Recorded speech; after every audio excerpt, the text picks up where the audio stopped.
you about is why learn about good etiquette. Well, it's much more than just learning about what forks to use what, although we will cover that today, and that is important. But mostly, what good etiquette is about, you will be able to use things you learned today in social settings, family gatherings, as you apply for your job, particularly if there is a meal involved. There will be some good tips on that. And also to know that it impacts the bottom line of your own personal bank account, your marketability, and the organization you work for. It's mostly about feeling comfortable in unfamiliar situations, not only to help you feel comfortable in unfamiliar situations, but to help others feel comfortable. If you reflect on people who you have loved to spend time with, it's usually people who make you feel comfortable. You want to be one of those people. And so this again has much less to do with the stuffiness of using the right utensil and much more to do with trying new things, being comfortable and exploring in otherwise uncomfortable settings, and helping people feel special, welcome, and that you want them to be around.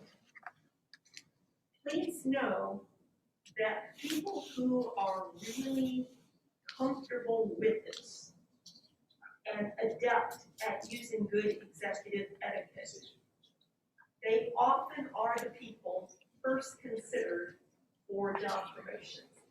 Now, before we get started on our meals, I want to share with you, usually at this point when we're all together in person and not virtual, I ask people, who has heard the term soft skills? And there are usually a few hands that go up. So the difference between hard skills or technical skills and soft skills is, right now, perhaps you are an accounting major or a pharmacy major or physical therapy major or whatever. You are learning the technical skills to help you succeed, knowing the specifics that will be required in that job field. And for your first job out of college, that's usually the most important thing. If they're hiring you as an accountant, they want to make sure that you know all the general accounting principles, you're very good on the math front, etc. The second job frequently is heavy on technical, but also part soft skills. And by soft skills, it's how well you get along with others. Are you comfortable in non-work environments or work environments, but that are not specific to the actual job? For instance, attending a cocktail party.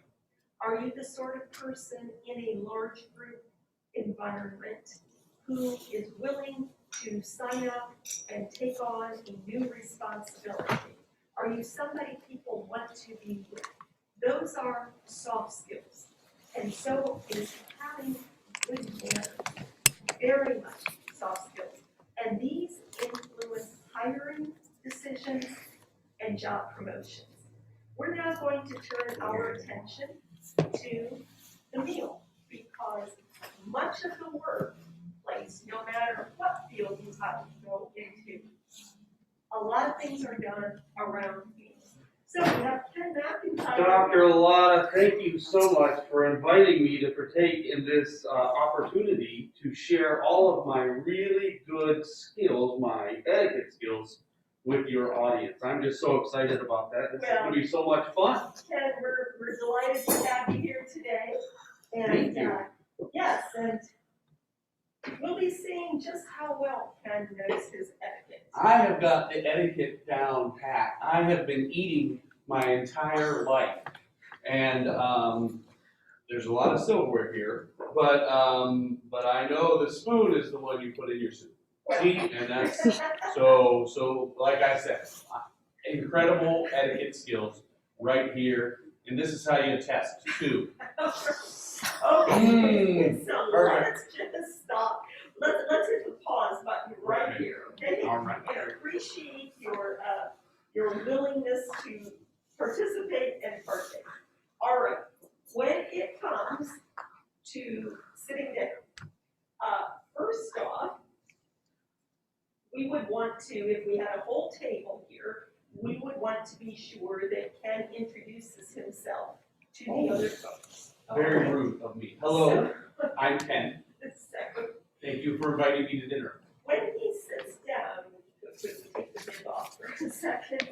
Oh, When he this is sits- what mom taught me how to Well, keep and my shirt clean. I'm sure it helped keep this shirt clean, and perhaps in the privacy of your home, if you wish to do that, Oh. that's one thing. But when you are out on a business lunch or a social occasion, we will want you to take the napkin, Mhm. all right?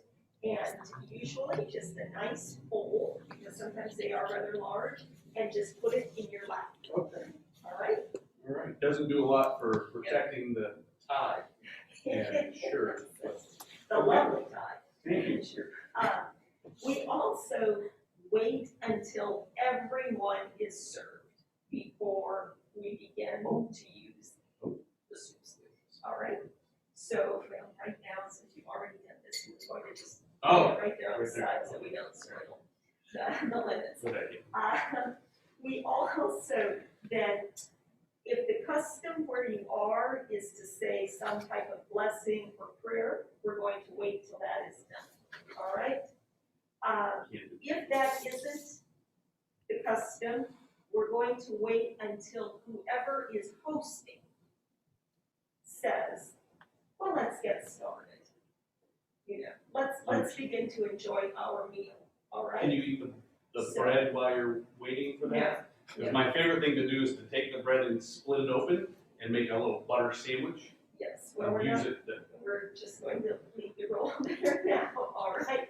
So, we also, when Ken has the soup, which if soup is served at a luncheon or dinner, it will be the first course, even before the salad, will be the soup.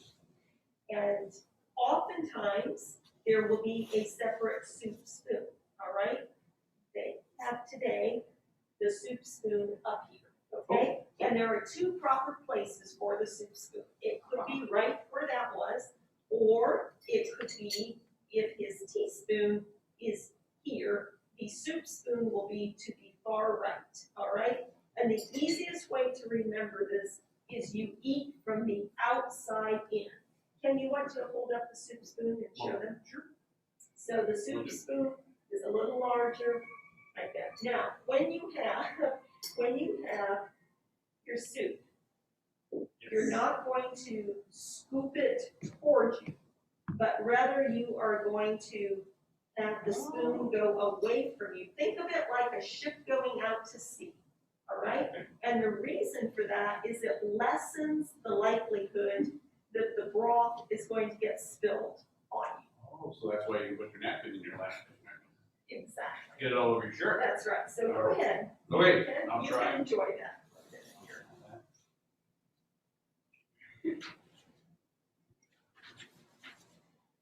Now, something else, Madeline was already seated and I'm standing, but let's say that perhaps one of you young men is going to your girlfriend's home for Christmas dinner and grandma is coming. You will want to pull the chair out for grandma as a sign of respect, all right? So just something for you to remember to do, or perhaps her mother, and she'll be most impressed with you. But I wouldn't pull it out from underneath her Oh, well, no. while she's sitting. Okay. We Before she sits down, we we will pull. don't want you pulling it out Not from while underneath she's her. standing up. All right, something else that I want to mention. When he came, he tossed his backpack on the linen. Yes, let's remove the backpack. Okay, yes. So we don't want to put purses or backpacks on the linens, all right? For one thing, they probably have a whole lot of germs germs on the bottom of them. And so that's not where we want to put them. So just have that on your side, or you can have it on the back of your chair or whatever, but don't have it on the table. Okay? And then, again, the best way to remember is that you're going to eat from the outside in. So, I think, do we have a couple of slides of table settings? So let's show the table settings.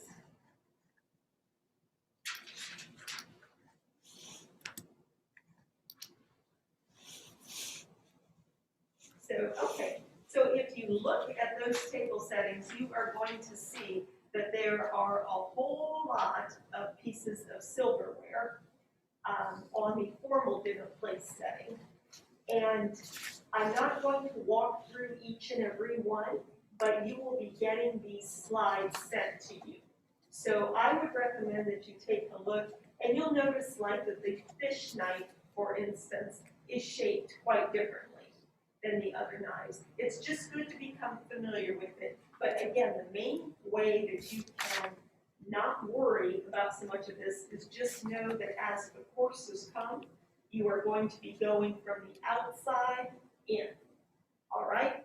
So, and typically, if you have that many pieces of silverware, there will be wait staff coming and cleaning the table setting time after time after time, each time that they serve you a new course.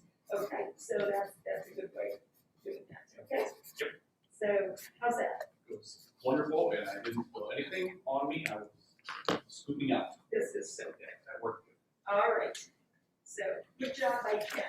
So we're going to go from the soup, we're now going to have salad. Okay, a few other things that I do want to mention is you see the dinner roll, you see the dinner roll, and rolls we don't mention that, oh, you know what, we've got a poll question. I need to ask a poll question. So let's take a look here. The poll question number 1 is a fork located at the top of the plate is used for what? A, salad, B, fish, C, dessert, D, none of the above. So if you can answer the poll question number 1.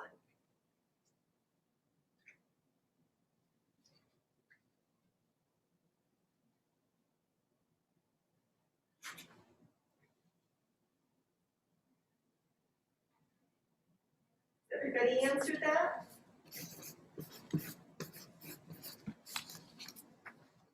Okay, well, 64% got it correct. That's used for dessert. So congratulations to Well done. 2/3 of you, and the other third, you just learned something new today. All right, so we're moving on to our salad course now. Now, the thing with salads, they That's take. the outside one. Correct. That is the outside court, I'm ready. and they can be messy. So, something I want you to notice here is, look at those pretty cherry tomatoes. You did very well, but they can be dangerous. My recommendation to you is if you are at a job interview, or perhaps a first date, or something else where you want to be at your very best, I would not do what Ken just did and stab it. He handled it beautifully, but oftentimes what happens is it squirts. And you could all of a sudden have those little seeds right on your tie. In this case, that might be a good thing. So, I would just leave the cherry tomatoes off to the side. As far as oftentimes also, I mean, salads really can be messy. And this one, I think that they do have the leaves of lettuce pretty small, but sometimes they can get large. You certainly can use your knife and cut it. Okay, you can do that. I wouldn't overload the salad, Ken. Yes. This is, the goal is not to put as much into your mouth as possible. The goal is to Wash my apron. eat you can see why we've chosen Ken to be here today. Exhibit A on how not to do this, but hopefully you're learning from him. So Ken, with Yes. respect to your roll and butter, because oftentimes I can people make like the to have them. So what you're butter going to do, sandwich? no, what we're No. going to do is just tear one piece of roll off at a time. And just butter a little bit smaller than that would be better. Here you There go. we go. Right, and just butter that one bite at a time, right? That'll Now, take a really long time to eat with bread. Doing it. remember, your primary purpose at being at a business lunch or dinner has nothing to do with the meal.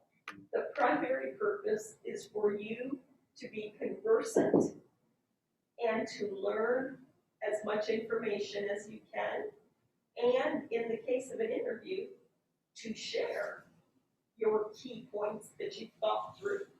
So if you enjoy the meal, that's an extra bonus, but that's not the primary purpose of a business meal.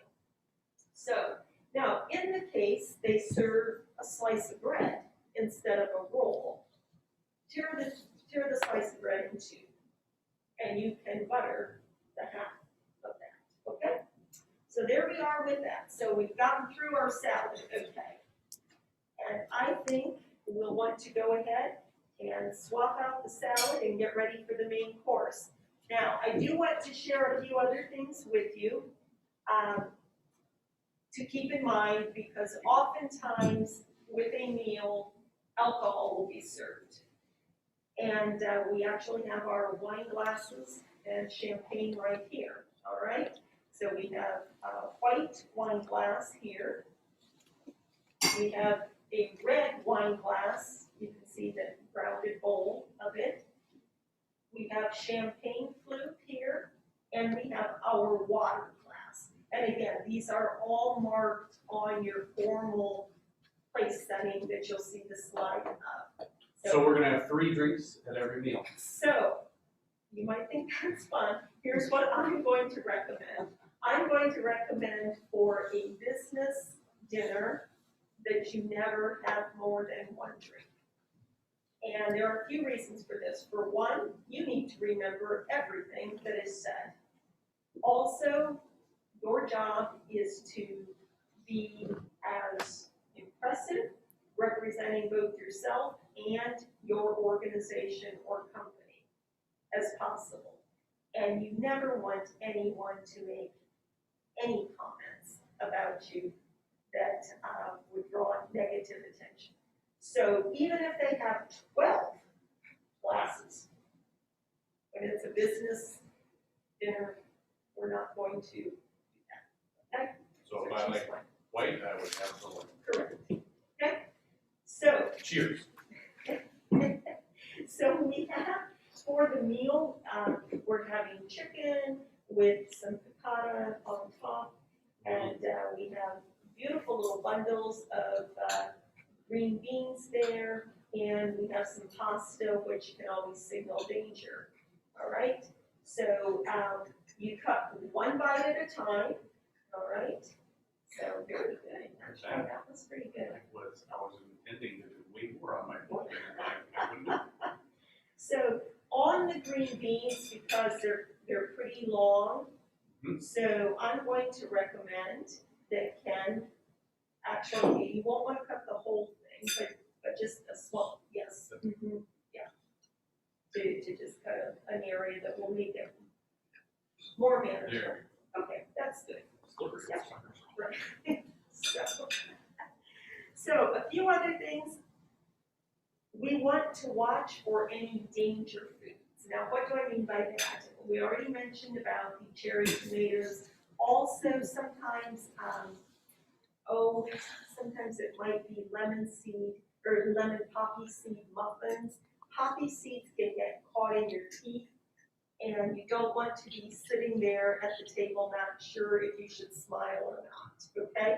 So the best way to be at your best and feel the most comfortable And also to not put anybody else in an awkward spot thinking, oh no, Madeline has hanging through her teeth. So is to just bypass that. So anything that looks like a danger food, just bypass, all right? Nothing dangerous here. So, yeah, a couple other things. Should there be something, say the roll basket or something like that, we want to pass to the right. Okay? Now, somebody may have already started passing to the left. We're not going to correct them. That would not be good manners.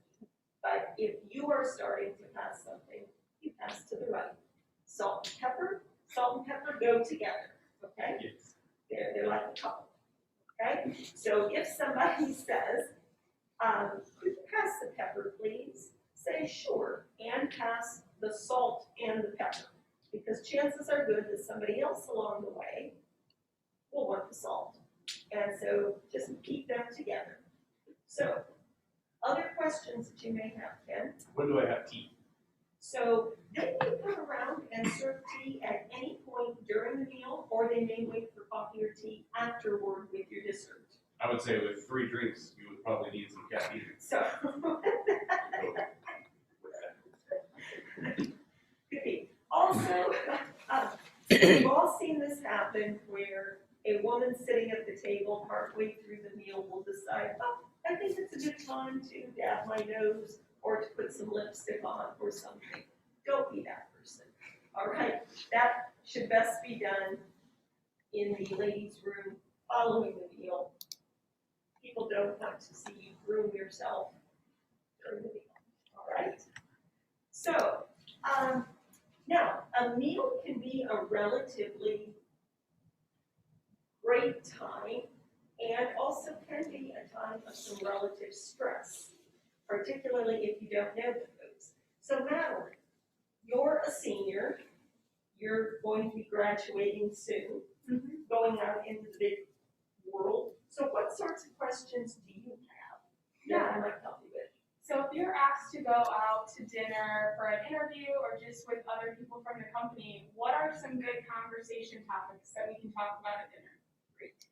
So, like politics, so I would suggest religion. no to politics. You know, I would suggest no to religion, particularly if you don't know these people well. All right? Go with safe topics. And safe topics might be travel related. Safe topics might be sports, big football game coming up, something like that. Particularly if the person is into sports. Usually people have some sport that they like in particular. So let's say that this is the first time that you've ever met with these people and it's a business related, I would say to Ken, so Ken, I'm just curious, it's fall, are you a football fan? I am a football fan. I watch usually 1 or 2 games a week, mostly the Steelers in my college. Oh, well, that's interesting, isn't it? So if I say from that, I can talk either about the Steelers, and I know very little about that, so I would probably instead say, oh, your college team, what college did you go to? Because then I have something to add and offer, okay? What else? So with that, what if you are dealt with different unusual foods or different cultures while you're at the meal? All right, and I'm going to include Ken in this as well. So actually, this is how I first got interested in this field, learning about this, because I was invited, I was 19 years old, and I was interning in Washington, D.C., and I was invited to a Maryland soft shell crab bake. I was so excited, and I had never had or even heard of soft shell crabs. Certainly had no idea how to eat them, and it was before the internet. So I was excited and terrified. And there was an absolutely wonderful secretary who I confided in, and she helped me navigate how to feel comfortable with eating a soft shell crab, even though we didn't have one there before. But what I learned from that experience, and it served me well for life, is when you are in, whether you are in a different country or whether someone from a different country or culture has invited you to share a meal with them, they love to help explain what it is you're eating, because they take pride in that. That's part of their culture, and it's what they've selected for the meal. You just have to ask. Now, I recommend you read up on it as much as possible in advance, and that's so easy to do now with the internet. But, whether it's perhaps it's one of your healthcare providers, or it's a vendor or something from, maybe India or from China or from Africa, one of the African nations or wherever, South America, and to say, I've never been to your country. I'm so, looking forward to trying this. Please share with me, what is this and how do I properly eat it? Because it might be something you're to eat with your fingers. And here you were thinking you should eat with your fork. So Ken, you've had experience with this. I have one of the interesting meals I had was a boil.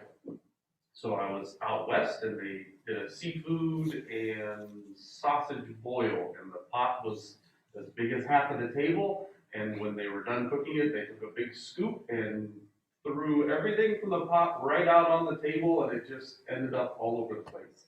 And so the shrimp I knew how to eat, and the sausage I knew how to eat. The crawfish I didn't, and I asked. So this looks interesting and tasty, but I am not sure how to do it. So they showed me how to pull the tail off and to get the meat out of the tail, and then the rest of the crawfish. But that's a very interesting meal that I enjoyed completely. Just had no idea how to extricate them. Exactly. So I would say the advice is don't fear it. Be excited by it. Ask and enjoy.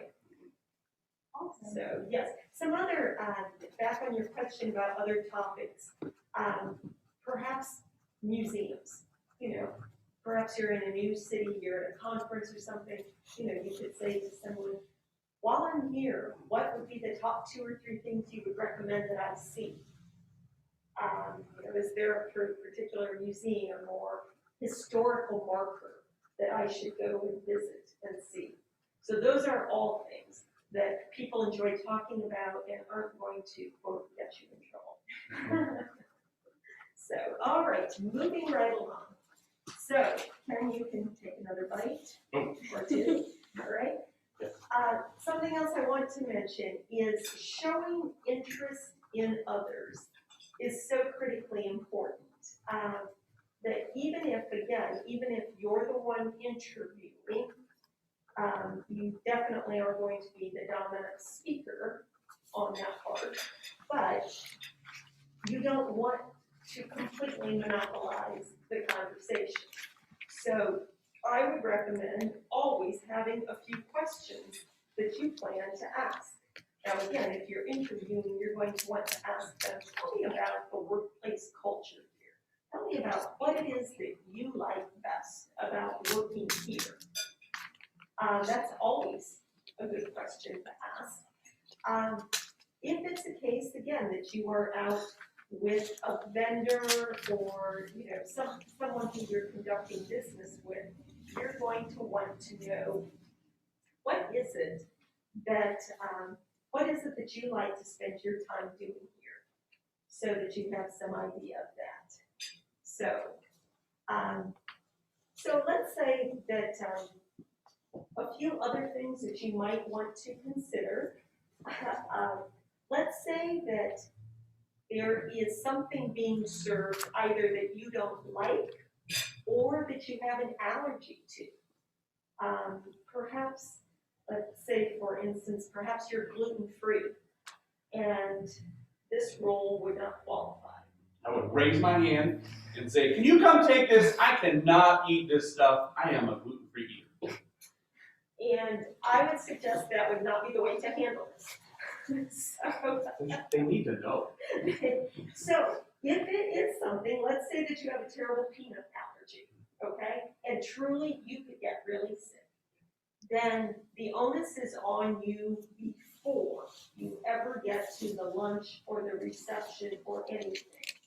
When you are responding to the invitation, again, part of good etiquette is making other people feel really good about your participation with them, your interactions with them.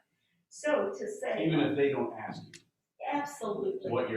if you have any. Allergies, which most people are not. Right. Yeah. Occasionally you'll get an invitation that asks that, but usually you won't. So to call to say, I'm so looking forward to lunch and I'm honored that you should include me.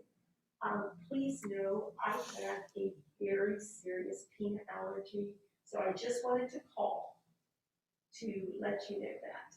Perhaps it's that you refrain from all alcohol, all right? And perhaps you are someplace where they are really pushing it or serving it. You can say, that isn't something that I care to participate in. You can say that. If it's the sort of thing that perhaps, again, their culture is such that toasts are made, or, something like that, you can just always say, but I'm taking some medication and I prefer not to. If that makes it easier, I think that's something everyone understands. So that can be helpful.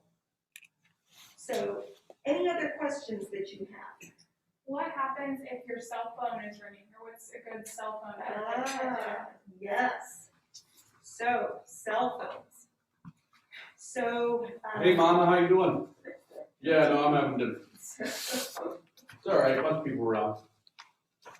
No. This would be a no. Okay. I thought you So, all right. So we are going to take a poll question before we answer that. And you can think about Ken's behavior. So, Did you see this movie? poll question number 2.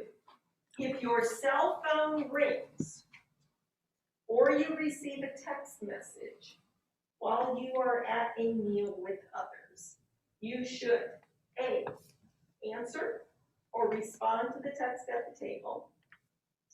B, get up from the table to answer or respond. C, shut your phone off and put it away.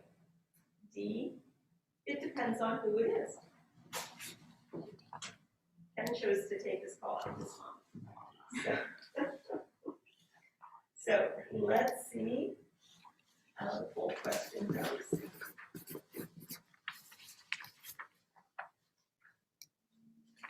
All right, 46% said C, and C is the correct response. All right, so shut your phone off and put it away. Now, if this is an interview or a business lunch or dinner, no exceptions.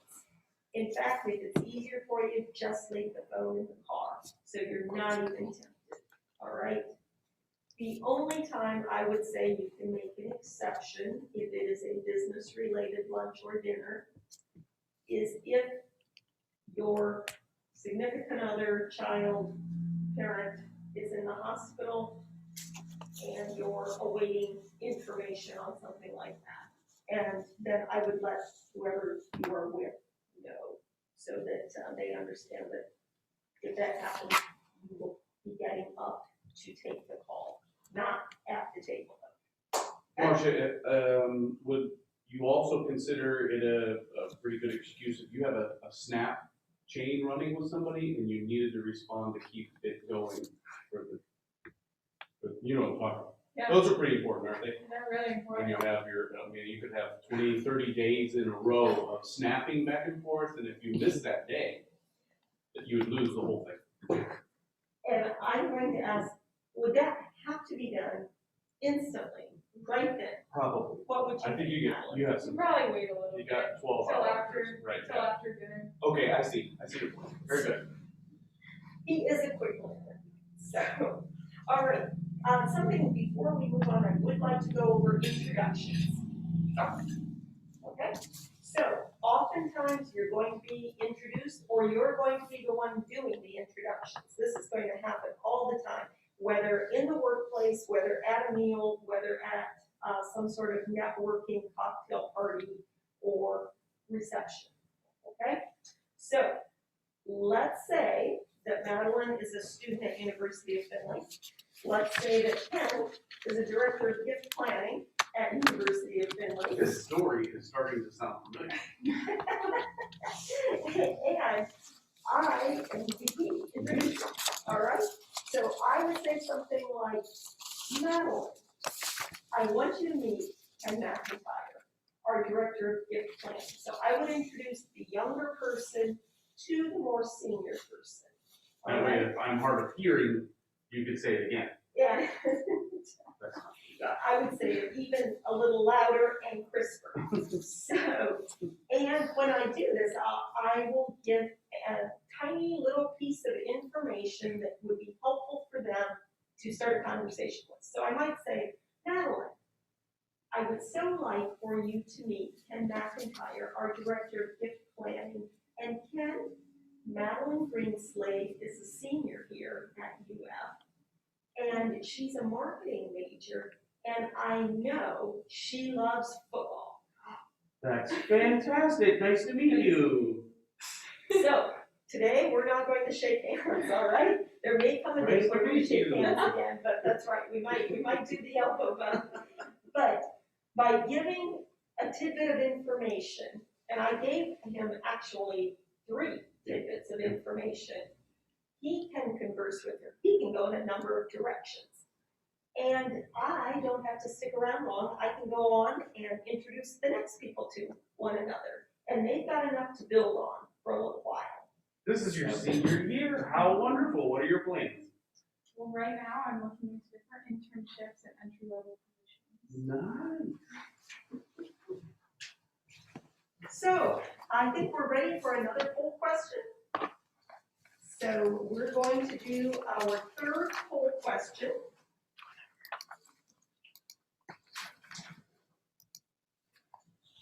What percentage of employers conduct social media screenings before determining who to interview or hire? 17%, 33%, 58%, or 81%?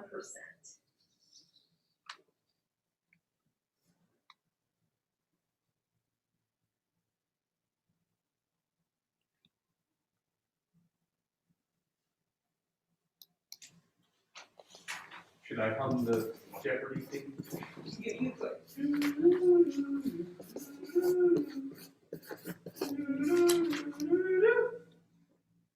Okay, just over half of you got that one right. It is C, 58%. Okay, so here are the big takeaways from an etiquette standpoint and life skills standpoint. 58%, and that was based on 2019, so it's probably now more like 65%, and each year probably will climb higher. You may think if yours is set on private that no one can get into it. That's really not the case, all right? If an employer wants to see what you've been posting and they are motivated enough, they probably can find a way to learn that. So we want to be sure to always think before posting, all right? I have seen cases and I have heard of situations where people wrote nasty things about their workplace, whether through Twitter, whether on their Facebook pages. This is just not wise. In fact, it's dumb.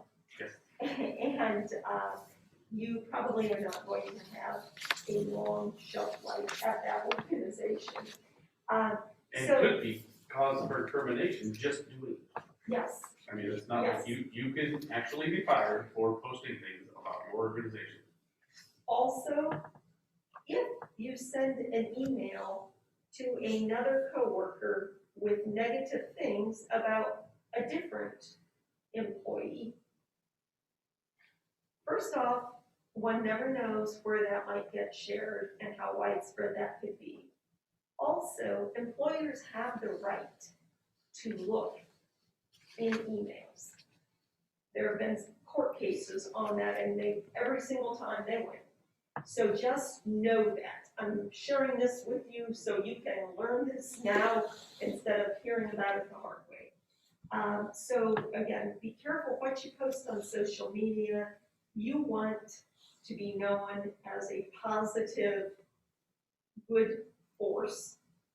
We want you as a University of Findlay alum to be seen as somebody who leads a meaningful life with a productive career. So those are just a few things that I wanted to share on that front. Is there anything along that line, Madeline, you'd like to ask about? I don't think I have any other questions about that. Okay. So a few other things then that I do want to share with you in our last several minutes together is in your senior year, you probably, well, it's unusual this year because of COVID, but you may have the opportunity to attend even some virtual seminars where outstanding distinguished alumni speak and share insights in their field or leadership insights, etc. Go to as many of those as you possibly can. It will help you. Once you are out and once COVID's over, you'll be invited to attend alumni events and activities. Go. Even if you don't know a soul, you can use your new networking skills that you've learned today. And I have through the years known people who met their next roommate, who got their next job, and yes, met their spouse at those alumni gatherings. So we want you to be engaged alumni, and we hope you'll consider doing that.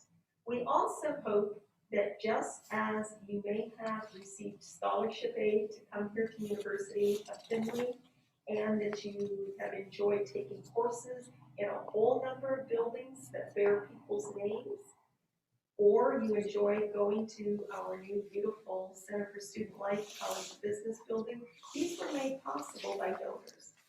Every year you'll get the opportunity to make a gift. And no matter how small your gift is, and we know when people get started, that it probably will be, but we definitely appreciate it. And it's a wonderful way for you to participate as an alum in helping to ensure that future students get to benefit from this wonderful school and education. So as you graduate, just as your freshman year when you came in and you participated in Service Saturday, your first Saturday here, and you went out and we took you by buses, and sometimes some of you maybe painted a nonprofit or you helped in different ways, and you can do that your senior year too.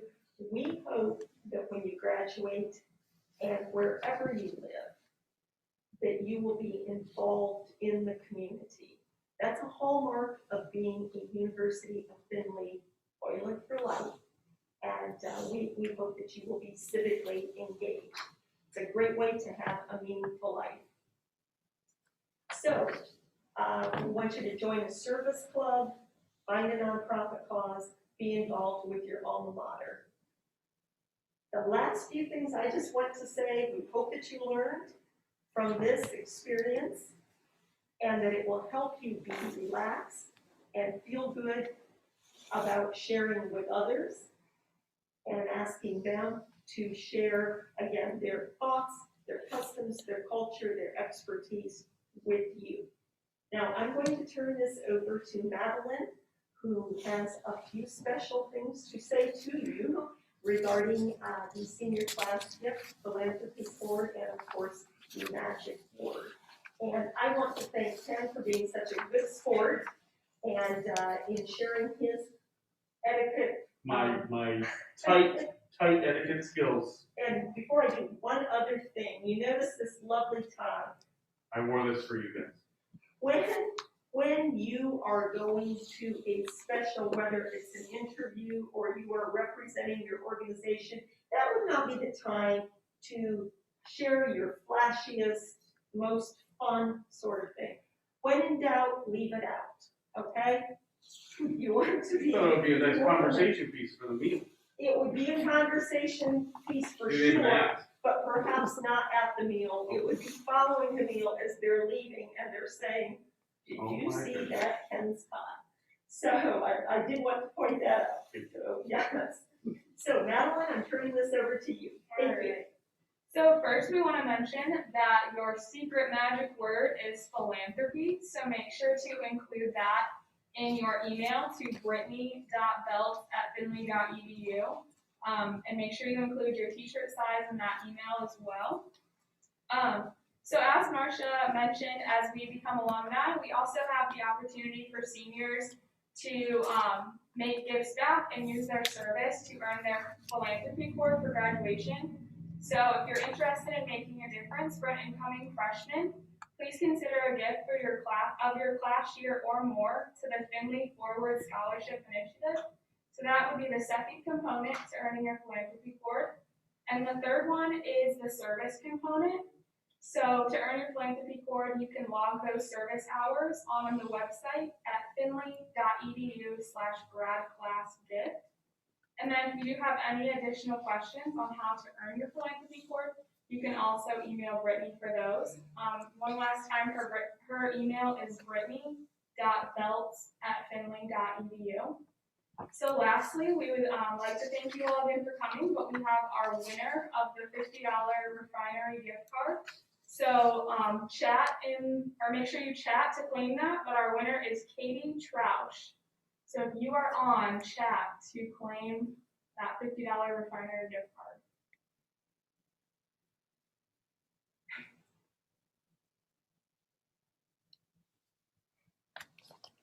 Okay, it doesn't look like she's on, so we're going to go to Haley Ritchie.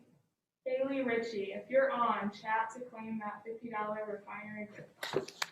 Awesome, we have a winner. Thank you guys so much for joining, and we hope that the seniors on the call will do the last two components to earn their philanthropy cord. Thank you.